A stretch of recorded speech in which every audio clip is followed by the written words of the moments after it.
नमस्कार, आप देख रहे हैं द न्यूज वर्ड्स और इस वक्त हमारे साथ द न्यूज वर्ड्स के संपादक और बिहार के जाने माने पत्रकार अरुण पांडे सर हैं। देखिए सर से एक बार फिर बात बिहार भूमि सर्वेक्षण पर बात होगी और जो अपडेट है उस पर बात होगी।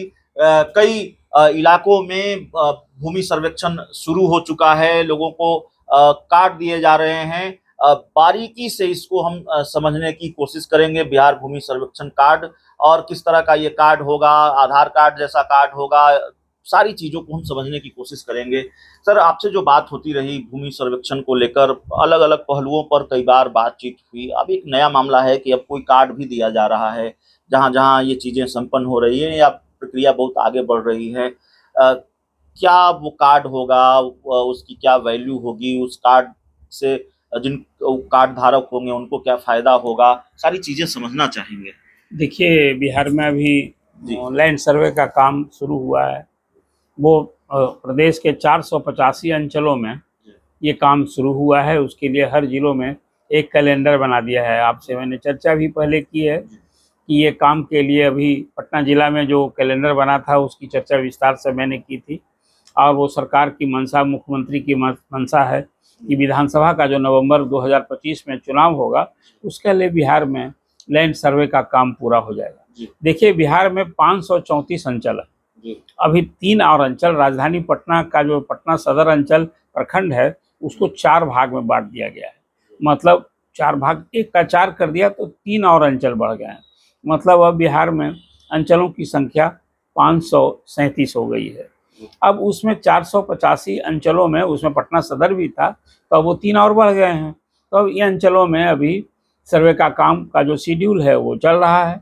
अभी सब लोगों को ग्राम सभा करके लोगों को जानकारी दी गई है और जानकारी दी जा रही है कि भाई आपको जो लैंड सर्वे हो रहा है उसमें क्या क्या कागज़ चाहिए, उसमें खाता खेसरा, जो जमाबंदी है, जो रजिस्ट्री आप किसी ने कराई है, रसीद नहीं कटवाया है, कटवाया है, फिर कोई वंशावली है, कोई परदादा दादा के समय से ज़मीन आपस में बांट लिया लोगों ने लेकिन कागज नहीं बना।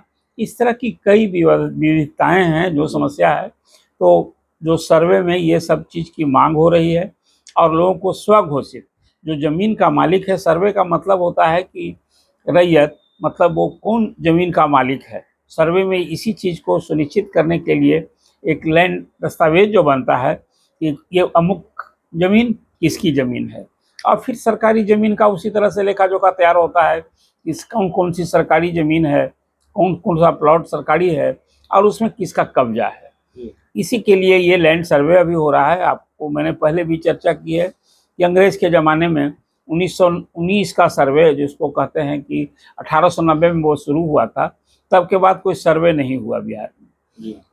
फिर पिछले दशकों में कुछ खंडों में, 85 प्रखंडों में सर्वे का काम कराया गया था और उस सर्वे का काम उन जिलों में पूरा हुआ। अब उसके लिए अभी जो आधिकारिक सूचना आई है कि अब वो सरकार उसके लिए जहाँ जहाँ सर्वे पूरा हो गया है, 485 अंचलों में तो ये चलने वाला लगभग साल भर चलेगा, लेकिन जिन अंचलों में सर्वे का काम पूरा हो गया है वहाँ अब सरकार सर्टिफिकेट देने जा रही है। उस सर्टिफिकेट का नाम रखा गया है बिहार लैंड प्रॉपर्टी कार्ड। अब उस सबको जो एक कागज होगा, डिजिटल पेपर मिलेगा, उसका नाम होगा बिहार लैंड प्रॉपर्टी कार्ड। और उसमें वो जो जमीन का मालिक है उसका संपूर्ण विवरण उसमें होगा कि वो जमीन कौन है, इसका मालिक कौन है, इसका खाता खेसरा तौजी नंबर क्या है, इसकी चौहद्दी क्या है। मतलब वो जमीन के संबंध में जहाँ सर्वे हो गया है, ये कार्ड ही अब सबका आधार हो जाएगा। इसी के आधार पर आगे जिनको खरीद बिक्री करनी होगी होता रहेगा। अब तो सब कागज जो है डिजिटल हो गया है। अब सरकार की जो मंशा है कि आप घर बैठे रजिस्ट्री कर सकते हैं, घर बैठे म्यूटेशन का दरखास्त दे सकते हैं, यूँ ऑफलाइन भी करने का अभी सर्वे का जो काम शुरू हुआ है इसमें ऑफलाइन करने की भी सुविधा हुई है। फिर सरकार की योजना है कि इसी तरह से जिसको हम बिहार लैंड प्रॉपर्टी कार्ड दे रहे हैं, इसी तरह से लैंड आधार कार्ड भी बनाएंगे। मतलब वो आधार कार्ड जिस ढंग से बनता है सबको वो एक आधार कार्ड होगा और उस कार्ड में भी सबको होगा। ये सरकार एक मंशा है और ये एक संदेश देना चाहती है कि जब ये सब कुछ हो जाएगा तो बिहार में जो भूमि विवाद से संबंधित मुख्यमंत्री नीतीश कुमार कहा करते हैं और ये बात भी बहुत हद तक सही है कि आज जो विवाद अधिक होते हैं उसमें भूमि विवाद से ही संबंधित अपराध होते हैं, हत्या होती है। इसको सब दिन के सेटल करने के लिए सरकार ने एक ऐतिहासिक कदम उठाया है। और अब ये बात सही है कि बहुत लोगों में संशय है, लोगों को परेशानी दिख रही है, बहुत लोगों के पास कागज नहीं है।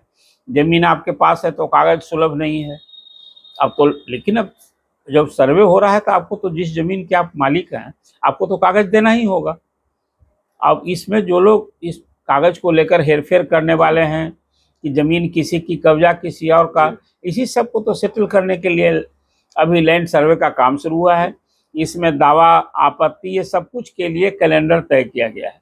तो मैं मानता हूं कि जो सरकार ने एक मंशा ध्येय और उद्देश्य अच्छा है, और जो लोगों को परेशानी है खास करके राजस्व और भूमि सुधार महकमे में जो आम शिकायत है भ्रष्टाचार की कि बिना पैसा दिए कोई काम नहीं होता है, तो अभी जो लैंड सर्वे का जहां काम हो गया है और फिर जहां लैंड सर्वे हो गया था वहां के अनुभव को ध्यान में रख करके, आम शिकायत को ध्यान में रख के सरकार को सचेत होना चाहिए और बिल्कुल पारदर्शिता रहे। और ये जो सर्वे का काम हो रहा है ये जन सुविधा के लिए, लोगों के हित में ये हो रहा है, तो कहीं ये सर्वे का काम कोई दर्द न साबित होगा। ये चुनावी साल है, इसलिए बात ये लोगों में जो आशंका है हो रही है। अभी तो देखिए जब ये सर्वे का सर जमीन पर सर्वेयर जाएंगे तो विवाद तो कहीं कहीं होगा, परिवार तक में विवाद होगा, लेकिन अब उसको सल्टाने के लिए तो जो सिस्टम है इसी से सल्टाना है इस सिस्टम को। मतलब आप ये कह रहे हैं कि कड़वी दवाई है, पीना पड़ेगा, बिल्कुल आगे बेहतर ही होगा। हाँ, इसलिए कि अब तो कई अंचलों में हो न गए हैं सर्वे। जो मैंने आपसे कहा कि अब बिहार लैंड प्रॉपर्टी कार्ड मिल रहा है, उस आधार पर अब लैंड आधार कार्ड भी मिल रहा है।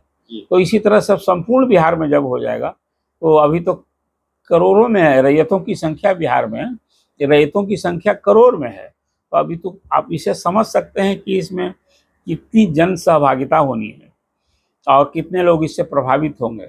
मैं ये उम्मीद करता हूँ कि सरकार को जो लोगों में आशंका है इसके निदान के लिए कहीं ना कहीं जहाँ भी सभा और संबंधित अधिकारियों को बिल्कुल प्रोएक्टिव अप्रोच रहना चाहिए। जनता की जो समस्या है, जनता का जो दर्द होगा उसको निष्पादन के लिए एक प्रोएक्टिव अप्रोच से जब किया जाएगा तो मुझे लगता है कि ये चुनावी साल में नीतीश कुमार को इसका लाभ भी मिल सकता है। अन्यथा ये स्थिति नहीं हो जाए कि सरकार जो काम करती है उसका उल्टा असर हो जाता है। बिहार में शराबबंदी आपने लागू कर दिया, आज शराबबंदी की स्थिति क्या है ये समझा जा सकता है। आपने बालू के प्रबंधन के लिए, उत्खनन के लिए, उसके लिए जो सरकार कराई, तो आज बालू की कीमत कितनी हो गई है। अब बालू माफिया सक्रिय हैं, जमीन माफिया सक्रिय हैं। तो इन माफियाओं पर कैसे अंकुश लगाया जाए, इसमें भी कोई माफिया लोग भी खेल नहीं करे, इसके प्रति सरकार को समय रहते अभी से ही सचेत होना चाहिए। और फिर मैं मानता हूँ कि इस सर्वे के काम में जो भी अधिकारी कर्मचारी लगाए गए हैं उस सबको इंश्योरेबल बनाना चाहिए। इसमें कहा है कि बहुत सारे लोग जो बनाए गए हैं सर्वे के काम के बाद उनकी सेवा नहीं रहेगी। कॉन्ट्रेक्चुअल संवेदक ये सब बहाल किए गए हैं, और स्थायी नौकरी वाले भी नहीं, ऐसे भी लोग हैं।